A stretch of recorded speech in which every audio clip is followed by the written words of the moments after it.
Hola, ¿qué tal? Bueno, mi nombre es Roberto Duarte.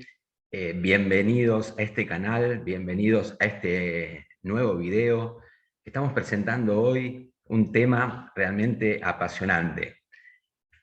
Antes quería mostrarles el libro Divino Maestro, Los Maestros Esenios, que es el primer libro que escribo referente a este tema y que tiene que ver con la vida de Jesús de Nazaret previo a su nacimiento, su niñez y su adolescencia hasta los 17 años.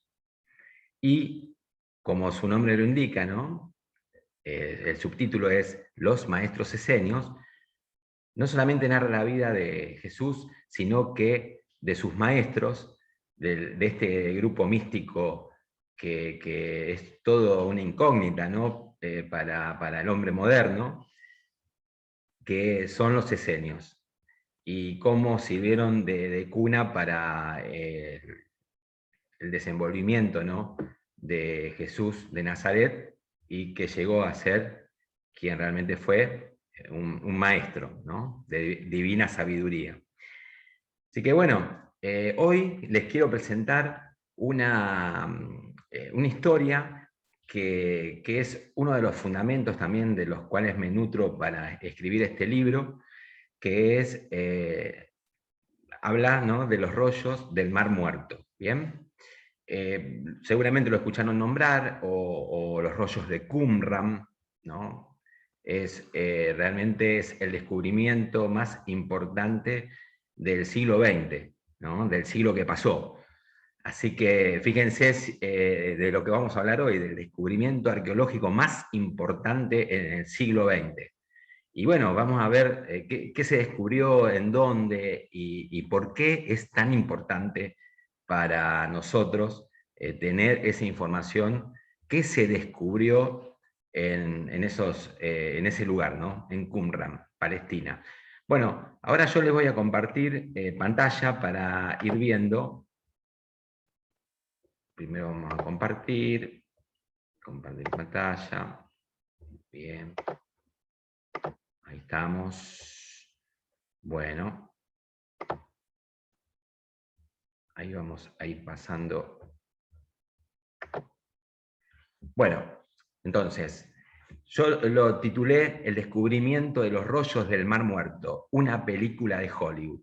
¿Por qué una película de Hollywood? Porque en realidad esta historia es fascinante y es la realidad, y encima supera todo, cualquier película que se pudo hacer de ficción, ¿no? Por el lugar, ¿no? Que parece una escena de estas películas hollywoodenses, los mismos personajes que aparecen y la información que hay atrás de esa película. Así que, sin más, les presento El descubrimiento de los rollos del Mar Muerto, una película de Hollywood. Bueno, como les dije ya, mi nombre es Roberto José Duarte, soy el escritor de Divino Maestro, Los Maestros Esenios, así que, sin más preámbulos, vamos a la información, que es lo importante. Bueno, corría a principios del año 1947. Para ubicarlos en contexto, bueno, 1945 finalizó la Segunda Guerra Mundial. En 1947 se hallaba esa zona de Palestina bajo el dominio británico. Bien, bueno, resulta que dos pastores beduinos estaban llevando sus cabras a pastar, ¿no? Y en esa zona inhóspita, en esa zona desértica, como es el hábitat de los beduinos, ¿no? Y es a orillas del Mar Muerto, en una zona también de montañas, de mesetas y de rocas. Bien, bueno, resulta que a estos beduinos se les pierde una cabra, y las cabras, bueno, le gustan andar arriba de las rocas, de las montañas. Entonces, ¿qué hace el beduino? Empieza a trepar y a buscarla para encontrar. Y hace lo que hacía siempre. Para llegar a ciertos lugares donde era difícil escalar, agarraba una piedra y la tiraba, ¿no? Es una zona donde también hay grutas, en esa zona. Ahora vamos a ver algunas fotos. Entonces, él lanza una piedra y en vez de encontrar en esa respuesta de lanzar la piedra la cabra, ¿no? que se había perdido, escucha un ruido a cerámica rota, ¿no? Como así como si se nos cae un jarrón o se nos rompe un florero, un sonido similar. Entonces, extrañado, empieza a escalar para llegar a esa gruta. ¿Y qué encuentra allí? Encuentra justamente lo que fue el descubrimiento más importante del siglo XX, que fue el descubrimiento de los rollos del Mar Muerto. ¿Por qué? Porque lo que encontró en ese año 1947 fueron unas tinajas que contenían adentro rollos. Esos rollos, algunos eran de cuero y otros eran de papiro. ¿Bien? Bueno, estaban muy bien guardados, conservados, aparte también una zona que no llueve, que no hay humedad. Eso hacía también conservar el material, ¿no? con que estaban hechos los rollos. Acá lo que les muestro es un mapa de dónde queda Qumran, queda a 10 kilómetros al sur de Jericó y a 35 kilómetros al este de Jerusalén. Allí tenemos lo que denominamos el Mar Muerto, ¿no? que es la zona más baja del planeta. La alta salinidad de sus aguas hace que no haya vida acuática. Y bueno, es un lugar donde se desarrollaron históricamente grandes acontecimientos, ¿no? Como, bueno, como el nacimiento, la venida de Jesús y también su vida alrededor de esas tierras, ¿no? Bueno, fíjense también ahí, pueden ver lo que es este paredón de roca, ¿no? Y acá vemos una gruta. Ese es el lugar donde se encontraron estos rollos. ¿Bien? Khirbet Qumran es el lugar que se le da actualmente el nombre, se le da actualmente a esa zona. Bueno, acá también lo que vemos son dos personajes que son los dos beduinos, ¿no? Esto, o sea, es digno de ser dos actores de Hollywood. Ustedes ven esto, ¿no? Con esos bigotes, esos turbantes, esa ropa. Fíjense, tiene acá hasta un arma, ¿no? Una cimitarra, no sé qué será. Bueno, ¿cómo se llamaban? Eran dos beduinos y son primos, y es del grupo de beduinos de Ta Amira. Uno se llamaba Mohamed Adib y el otro Yuma Muhammad. ¿Bien? Estas dos personas fueron los que descubrieron los rollos. ¿Qué hicieron estos dos personajes pintorescos que tenemos hoy? Que son los dos actores que comienzan hoy a correr en nuestra película. Estos actores van y encuentran estos rollos y entonces tratan de ubicar, se van a Belén, ¿no?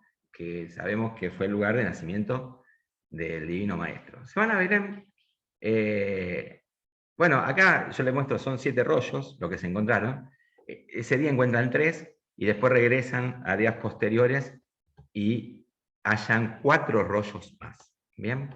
7 en total. Lo ubican a este señor, que también es el tercer personaje que aparece, que se llama Kando, Jalil Iskandar Shahin.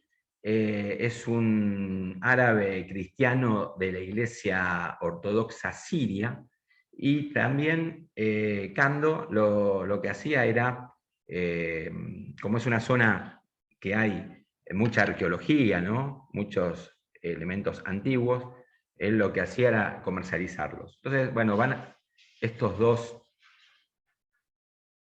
beduinos, van allí y lo que hacen es entregarle a Kando, porque él era zapatero también, entonces querían hacer con el cuero de esos rollos, querían hacer sandalias. ¿Bien? Bueno, Kando, cuando ve, como era una persona que manejaba antigüedades, ve realmente esos rollos, ¿no? Tenía un valor histórico, entonces los convence de que no hagan sandalias, de que realmente iban a valer más como algo histórico, un valor arqueológico. ¿Bien? Entonces, bueno, aceptan esa propuesta de Cando. Entonces, este muchacho lo que hace es ubicar a un cuarto personaje. Este cuarto personaje se llama Athanasius Samuel, que es obispo metropolitano de la Iglesia Ortodoxa Siria, ¿no? Donde concurría Cando a su comunidad, a su iglesia. Lo ubica a Athanasius y le da estos rollos, ¿no? Entonces le pregunta, bueno, si tienen algún valor, si los pueden comercializar. Y este Athanasius, una persona muy despierta, viva, agarra y se los compra por $100. Cando lo que hace con esos $100, le da 2/3 a los beduinos, a los primos, y 1/3 se queda para él, ¿no? De esos $100. ¿Bien? Así que ya esos 7 rollos estaban en poder de Athanasius, el obispo metropolitano de la Iglesia Ortodoxa Siria.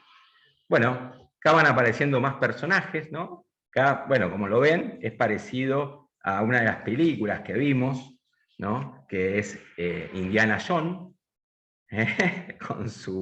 con el sombrero típico, ¿no? De arqueólogo.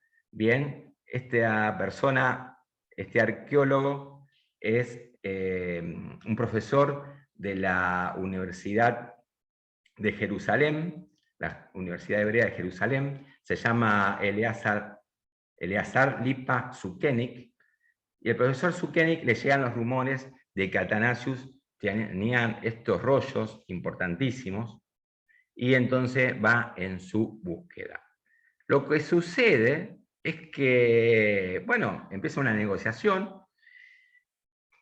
Lo que hace Zukenik es, con el dinero que contaba, le puede comprar 2 rollos, se va, al mes siguiente vuelve y le compra un tercer rollo, y él quería los 7, entonces le faltaban 4, ¿no? Pero bueno, los altos montos que Athanasius pedía por los rollos hace de que no le alcance ni siquiera un crédito bancario para poderlo comprar. Así que bueno, desiste. Justo en ese año, en 1947, en noviembre, se declara el estado, se va el ejército inglés del lugar, se proclama el Estado de Israel, que nace a partir de ese año, y ahí comienzan los conflictos que son milenarios, ¿no? Entre árabes y judíos. Bueno, se acentúan.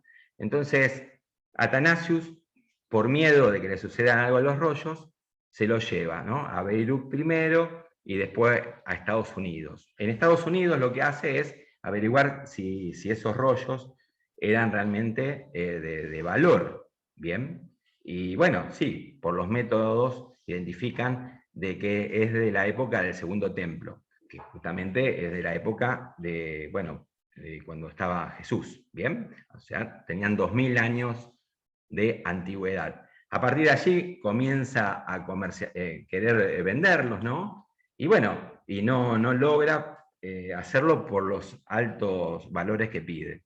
Entonces lo guarda en una caja fuerte, ¿bien? Un día, este señor que está acá van apareciendo, ¿no? Más personajes, es el profesor arqueólogo Yigael Yadin. Yigael Yadin es el hijo de Zukenik, del que compró, el arqueólogo que compró los 3 primeros rollos, ¿no? Bueno, Yigael Yadin estaba en Nueva York un día, a ver si figura acá. Bueno, en el año, ya estábamos hablando de 1954. Él estaba en Nueva York, estaba reunido con un grupo de gente, uno era periodista, y el periodista le muestra el diario, el Wall Street Journal, y curiosamente figura en la parte de clasificados la venta de rollos del Mar Muerto, ¿no? Ahí dice, para instituciones educativas, religiosas, o para personas o para grupos que estén interesados en este tipo de material, ¿no? Lo pone a la venta. ¿Qué hace Yadin? Como él era judío y el otro árabe, entonces tiene miedo que no se los venda, entonces pone intermediarios para que negocien la adquisición de los rollos, ¿no? Bueno, esa negociación, después de ser bastante prolongada y ardua, llegan en 1954, como les dije, llegan a un punto de acuerdo. Y se lo compran a los 4 rollos que él tenía por $250.000, pero ahí interviene con el dinero el gobierno de Israel, ¿no? Y ahí ya Zidael Yadin lleva los 4 rollos que su padre no había podido adquirir, ¿no? La década pasada, y regresa a Jerusalén. ¿Qué sucede en Jerusalén? En Jerusalén, Zidael Yadin crea un fondo en la Universidad Hebrea de Jerusalén, en el museo, para crear en 1965 lo que se llamó como Santuario del Libro, ahí mismo en Jerusalén, ¿no? Y allí están depositados hasta el día de hoy los 7 manuscritos del Mar Muerto. O sea que se los puede ir a ver.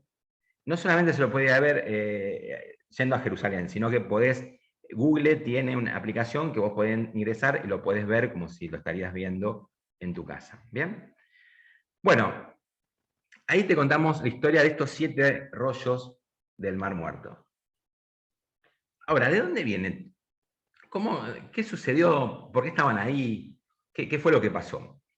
Bueno, acá la historia se pone también muy interesante, ya nos estamos trasladando 2000 años atrás, ¿no? 2000 años atrás, acá lo que vemos es a la Legio Dies Pratensis, que era el ejército romano que estaba en la región, y el emperador en ese momento era Tito. ¿Bien? Bueno, ¿qué sucede?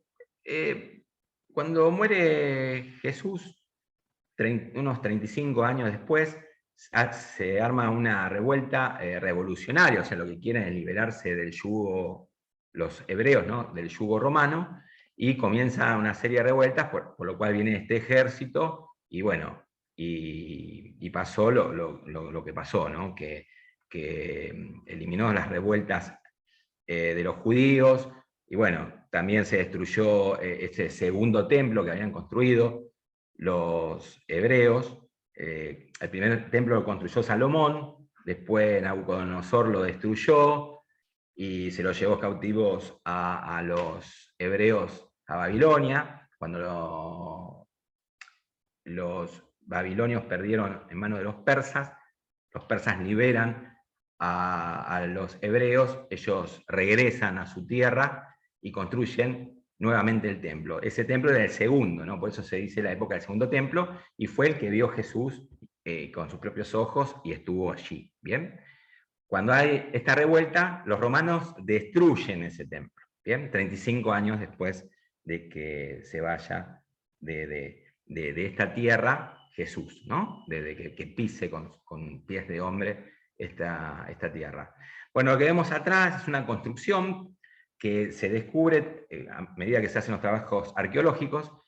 No solamente estaban esas cuevas que vimos al principio, que los beduinos descubrieron los rollos, sino que estaban estas construcciones, ¿no? Estas construcciones que se ven acá son construcciones que se descubrieron que eran lugares de reuniones de los esenios.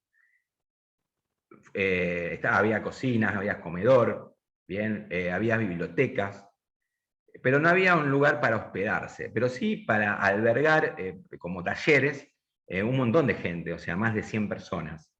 Y el lugar es una planicie muy grande, donde ahí iban en ciertos momentos, donde celebraban en el año ciertas celebraciones los esenios, que iban mucha gente.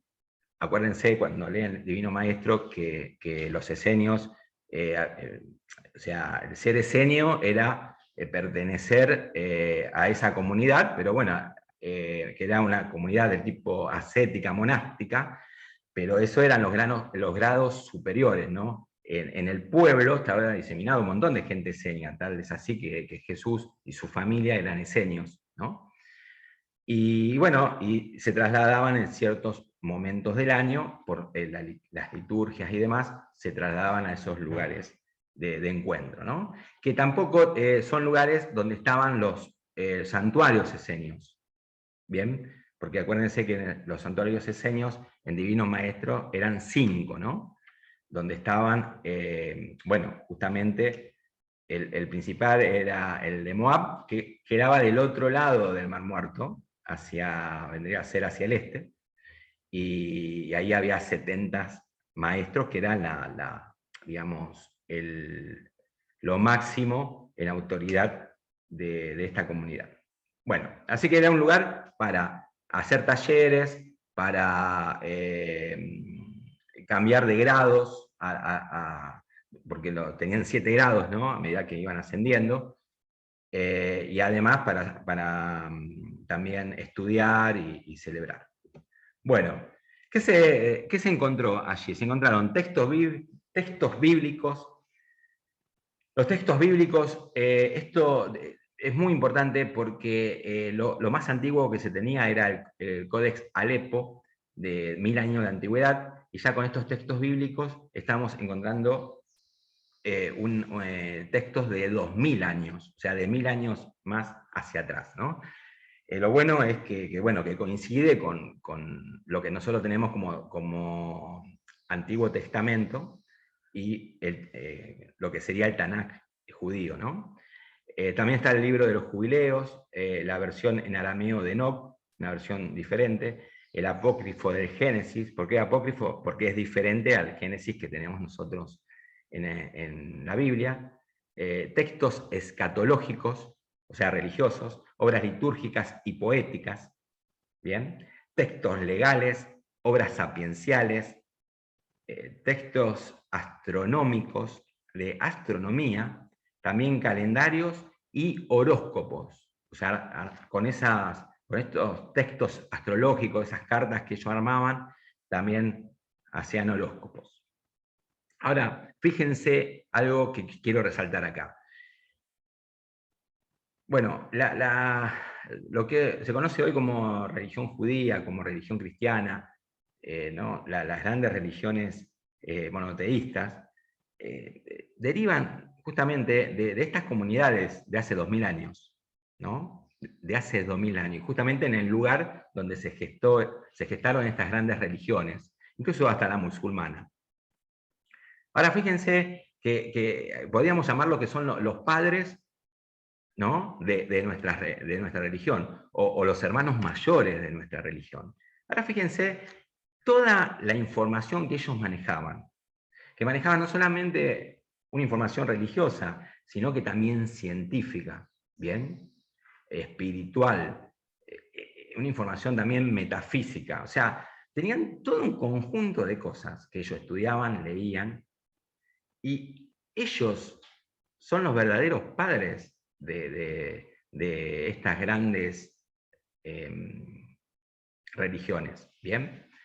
Y fíjense que, o sea, hoy hay un montón el cristianismo, el judaísmo está sectorizado en un montón de religiones, ¿no? Y todos tienen un origen común, y es esta gente, ¿no? De donde nace, en una comunidad donde nace y convive el Divino Maestro, ¿no? Así que fíjense que es bueno muchas veces volver a las fuentes, y es bueno que después de 2000 años lo hagamos, ¿bien? Acá tienen otra postal diferente del lugar, donde se ven la zona de montaña, las rocas y las cuevas. El 25% de los textos encontrados son bíblicos, el 37% son textos de los esenios, o sea, justamente de esa comunidad. El 27% son textos judíos, o sea que también estaban en otros grupos del judaísmo, como los fariseos, como los saduceos, y el 11% todavía no fue identificado. ¿Bien? allí se encuentran uno de los profetas que más hay copias, es de los libros de Isaías, ¿no? Y también hay más de 300 profecías sobre el advenimiento del Mesías. El libro de Isaías está completo. Se ve que era el profeta que más les gustaba. Están los 66 capítulos de ese libro. Y hay muchas copias de Isaías 53, que justamente era una profecía que anunciaba el advenimiento 300 años antes del advenimiento de Jesús. 53, ¿no? El capítulo 53. Y bueno, en este momento no lo vamos a nombrar, pero vayan y busquen en la Biblia y léanlo, que realmente es una descripción de Jesús, es increíble, escrita 300 años antes. Bueno, así que fíjense toda esta información impresionante y antiquísima que tenemos. Bueno, acá tenemos algo también sorprendente. Vamos a hablar del rollo del templo. El rollo del templo no se encontró en estos primeros 7, se encontró posteriormente, en la década del 50, pero de una forma sorprendente. Primero, los primeros que descubrían eran los beduinos, como eran vaqueanos en la zona, personas que conocían mucho el lugar. Ellos eran los que, bueno, sabían que se ganaba dinero encontrando y vendiendo los manuscritos, entonces salieron a buscarlo. Y ellos fueron los primeros que encontraron, ¿no? Los manuscritos. El rollo del templo tiene una característica que es rara, que es el más largo de todos, tiene más de 8 metros de largo, ¿bien? Y está hecho en cuero y cada hoja está cosida, ¿no? Y hace ese diámetro. Después ellos lo enrollaban y lo guardaban en esas vasijas, ¿bien? El rollo del templo, bueno, lo encontraron los beduinos, hicieron se lo dieron a Cando, ¿se acuerdan? Nuestro personaje pintoresco, el zapatero de Belén. ¿Qué hizo Cando? Bueno, esperando un buen comprador, lo puso dentro de una caja de zapato, lo envolvió en un papel celofán, en una toalla, y esa caja de zapato lo puso abajo de un hueco que había en unas baldosas, ¿no? Bueno, tiene unas manchas de humedad debido a que cuando se baldeaba el lugar, penetraba el agua y mojaba el rollo, y bueno, y una lástima que fue perjudicado por eso. Bueno, Zidael Yadin, enterado de esto, sale, bueno, Cando encuentra una persona ya, ¿no es cierto?, ya había llegado a otros niveles, ¿no?, esta información, así que alguien que vendía antigüedades, que era más ducho que este Cando, se contacta con el arqueólogo Zidael Yadin, empieza a negociar, él quería ese rollo para el santuario del libro que quería crear en ese tiempo. Acuérdense, estamos hablando de la década del 50, fines de la década del 50, principios del 60. Y bueno, por las altas cifras no lo puede adquirir. En 1967 hay otra guerra que ahora vamos a hablar. Toma la zona de Belén el ejército israelí, entonces confiscan, o sea, saben que está ahí el rollo, confiscan el lugar y rescatan el rollo. Cando, ¿no?, que era el que tenía su rollo abajo de las baldosas, él reclama un dinero por él, un resarcimiento. Entonces, lo que logra que el gobierno israelí le pague $105.000 por el rollo. Ustedes dirán, qué buen negociador este Cando. Pero bueno, los israelíes lo que querían era incentivar que si había más rollos guardados por ahí, bueno, ante cifras altas en dólares, salgan a venderlos, ¿no? Entonces eso es lo que quería promover justamente el gobierno israelí. Así que el rollo del templo es otro rollo que tiene que ver con lo que es la comunidad esenia, es otro de los rollos que está hoy en poder del santuario del libro. ¿Bien? Bueno, acá tenemos los arqueólogos trabajando.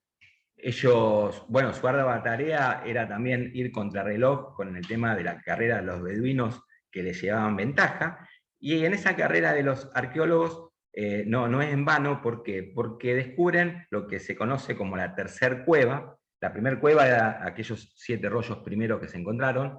Esta es una tercer cueva. La tercer cueva es una cueva que no la encontraron los beduinos porque estaba bueno, con su entrada desmoronada y también su interior. Así que todo lo que había allí adentro estaba bajo los escombros, ¿no? Bajo las rocas.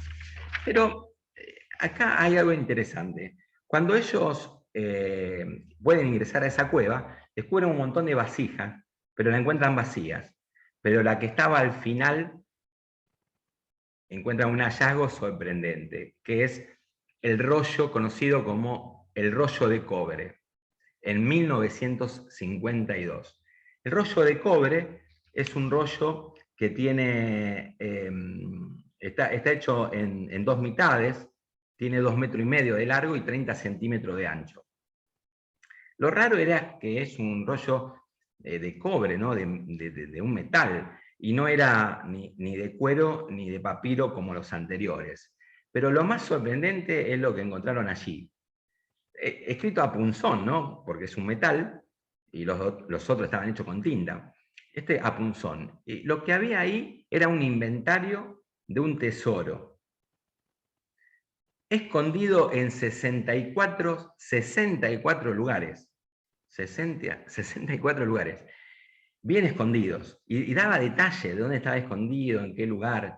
Podía ser en un escalón de un palacio, en el tercer escalón, abajo, a la izquierda, en tal patio, en tal lugar. Daban todo detalles, ¿no? Una vez que terminaron de traducir eso. Primero el problema era abrirlo, porque digamos, el cobre, si bien no es hierro, pero bueno, el hierro se oxida, pero el cobre tiene también una descomposición y era muy difícil abrirlo. Tardaron 3 años en ubicar la mejor técnica para poder abrirlo. Una vez que lo abren, lo seccionan en 23 partes. ¿Bien? Solamente dicen que se perdió una letra al hacer ese trabajo, ¿no? Todo eso se hizo en Massachusetts, Estados Unidos. Y empiezan a traducir. Cuando terminan de traducir, dicen, bueno, esto es un golazo, si vamos a encontrar todo esto. Encima eran toneladas de plata, de oro y de piedras preciosas. Así que salen a buscarlo. Incluso todavía hay gente que estaban buscando. ¿Por qué? Porque no encontraron nada, digamos. Los lugares estaban... hubo de todo, hubo expediciones hechas muy serias, con personas de las universidades, arqueólogos reconocidos y demás, y también hubo buscadores de tesoros, buscadores del arca perdida, que salieron a buscar esto, ¿no? Y bueno, no encontraron nada.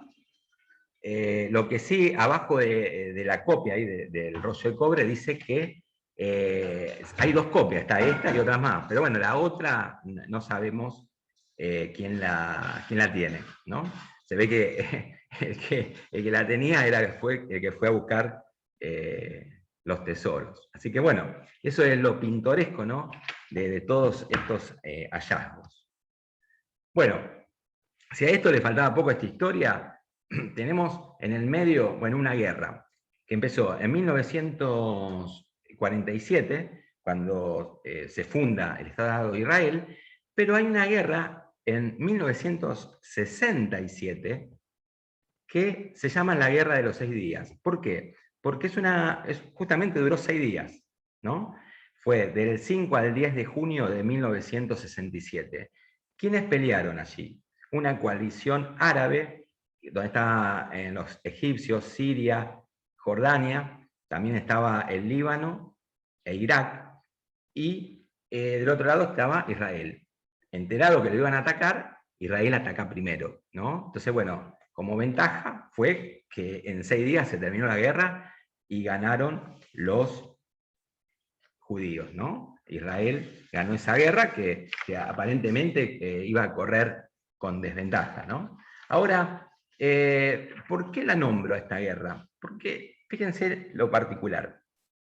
Cuando se descubren los rollos en 1947, es cuando se declara el Estado de Israel, justo el mismo año, ¿no? Nada más que el descubrimiento fue al principio de año, y el Estado de Israel fue a fin de ese mismo año. La Guerra de los 6 días, fíjense, les voy a mostrar un mapa acá. Acá tenemos en color piel lo que gana en esa guerra Israel. Tenemos la península del Sinaí y la franja de Gaza, que bueno, yo me acuerdo de los enfrentamientos tremendos que había en la franja de Gaza. Cisjordania, y ahí arriba los altos de Golán, que quedan al lado. Esto que se ve acá es lo que llamábamos el lago Tiberíades o el mar de Galilea, ¿no? Pero acá, bueno, la península del Sinaí en 1982 se la devuelve a Egipto, y en el 2005 le devuelve la franja de Gaza a Egipto, ¿no? Pero ¿por qué se queda con esta parte de Cisjordania, Israel? Porque justamente ahí están las cuevas de Qumran. ¿Bien? Las cuevas de Qumran. Y también la parte oriental de Jerusalén toman, donde está el Museo Rockefeller, donde hay más manuscritos del Mar Muerto allí. O sea que hoy es como que está monopolizado, ¿no? Está monopolizado, la información la tienen los israelitas, ¿no? Ahora, todo lo que conocemos es lo que se descubrió, realmente no lo sabemos, porque justamente acá hay intereses geopolíticos y religiosos muy grandes. Por algo, todas las grandes religiones, como la musulmana, la católica y también la judía, estaban atentos a qué se descubría traduciendo del arameo o del hebreo antiguo todos esos manuscritos, para ver con qué se encontraban, ¿no? Así que, bueno, lo que se encontró, yo hoy se lo informé, y si hay algo más, no lo dieron a conocer. Y bueno, y por si en toda película hay actores de primera línea, y acá aparece uno que aparece, digamos, al final, como cerrando esta película, que fue increíble, este relato fantástico, y que es totalmente verídico. Eso es lo más apasionante, y supera cualquier película de Hollywood. Acá tenemos a Benedicto XVI, ¿bien?, que en el 2007 escribe un libro. Bueno, Benedicto XVI es el Papa emérito. Y, o sea, hoy tenemos 2 papas. Está Benedicto XVI, que una vez que asume una persona como papa, está hasta el final, hasta que muere, y él como sigue vivo, pero quería dejar de ir al Vaticano y demás por problemas de salud y demás. Se nombra a Francisco I, el Papa argentino. Pero bueno, tenemos a Benedicto XVI, a Joseph Ratzinger, que en el 2007 escribe un libro que se llama Jesús de Nazaret. ¿Qué es lo que dice sobre Jesús de Nazaret en un párrafo del libro? Escuchen bien esto. Escribe: parece que Juan el Bautista, y tal vez también Jesús y su familia, fueron cercanos a la comunidad de los esenios. ¿Bien? ¿Quién lo dice? El Papa. Ahora, esto realmente es un cimbronazo. ¿Por qué? Porque jamás en la historia de la humanidad, de los 1700 años que tiene la Iglesia Católica, jamás un Papa o un rango alto de la Iglesia habló de un Jesús histórico, y menos esenio, jamás. Siempre se habló del Jesús de la fe, pero no del Jesús histórico. Así que esto es realmente una bomba lanzada en el 2007, más allá, bueno, y justamente se lanzó por todo esto que yo le conté anteriormente, que comenzó en 1947. O sea, estamos hablando de 60 años de historia, donde culmina con esta información, ¿no? Así que, bueno, para cerrar, les quiero dejar un mensaje. ¿Qué nos deja esta increíble película del descubrimiento de los rollos del Mar Muerto? Justamente una película de Hollywood. De que, un mensaje final, ¿no? De que los rollos del Mar Muerto no solo contribuyeron a algo académico, ¿no? Que justamente son descubrimientos arqueológicos, se descubren cosas, sino que también se descubre cómo vivían ese grupo de los esenios, que fue un grupo tan, ¿no es cierto?, misterioso, porque más allá de los escritos bueno, nuestro amigo Filón de Alejandría, que es uno de los personajes del libro Divino Maestro, del historiador Pilino o del historiador Josefo, no se sabía nada, ¿no?, de los esenios. Y hoy se descubren cosas enterradas, ¿no?, de ellos. También descubrimos cómo era la sociedad judía en la época del Segundo Templo, pero lo más importante es que nos ayuda a reformular una concepción más abierta, humanista y tolerante de la identidad que tiene el judaísmo y el cristianismo, ¿no? Que siempre fueron marcados por distintas divergencias, ¿no? O sea, no solamente están separados los judíos y los cristianos, sino que a su vez hay sectas dentro del judaísmo y dentro del cristianismo, ¿no? Pero como les dije antes, todos, absolutamente todos, tienen un pasado en común. Tienen hermanos mayores o padres de esas religiones, que son los esenios, ¿eh?